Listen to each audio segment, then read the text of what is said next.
Mr. Passero, in the interview with me, you spoke very highly of your department heads and expressed your confidence in the job they're doing, yet the reality is several of them don't live in the city. The city charter says they're supposed to live in the city.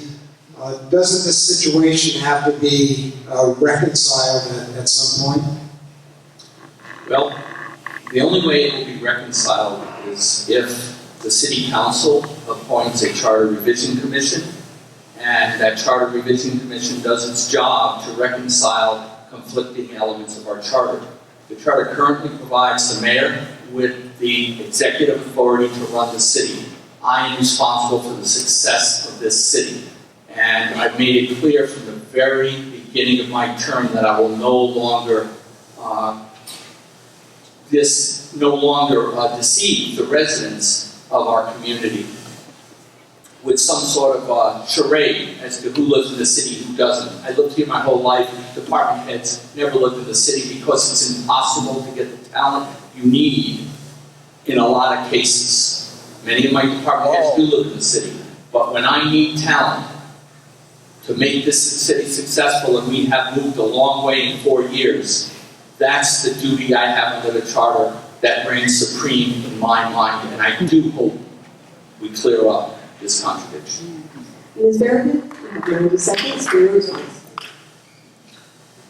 The message it sends to the city of New London, to the people of New London, when we don't hire within, when we don't even look within first, is that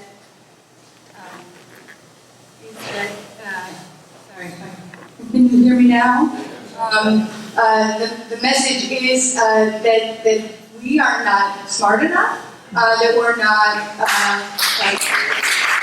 talented enough, that we don't deserve the $150,000 salaries that people outside of our city earn to make our lives better. How does that work? How can people who are not a part of this community work as hard as we would work for and I'm slightly put off by the microphone problem here, so sorry I'm not being as definitive as this question really deserves. We can figure it out, right? We know what's best for the people of New London, and to say that hiring the best means looking far outside of our city borders, frankly sends a message to young people in particular, and that's not a message that I send to my young people, to the young people of our town. Thank you.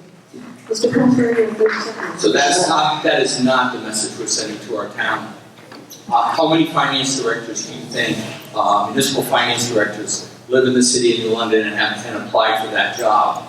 How many do you think, if there is a qualified one that wants to come here, can disrupt their family and move here? I'm going to use Felix Reyes as the example. He is a New London product. He is an example to our community.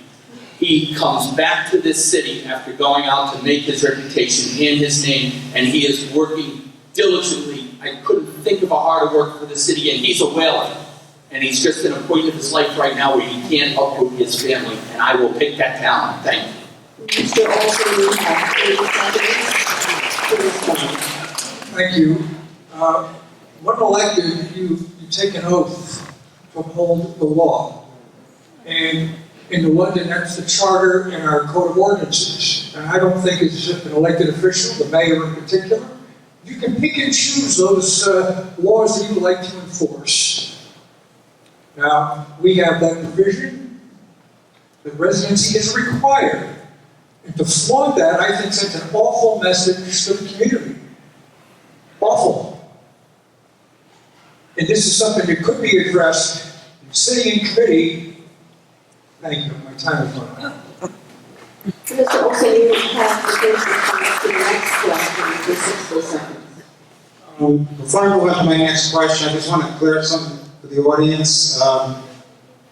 It was clear that Ms. Berrigan supports the residential ordinance, if I'm correct. And it sounds like Mayor Passero would just as soon see a change. Is that correct?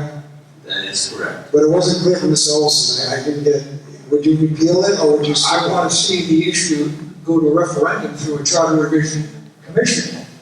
And let the residents have that opportunity, which they deserve. And the mayor can take the lead and ask the council to do this. And this guy hasn't done that in 4 years. This guy's been on the council But- for 2 years and has. Not to belabor the point, but would you ask the council to keep it as it is, or would you ask the council to eliminate it? I think that I want the residents to make that call. Okay, thank you.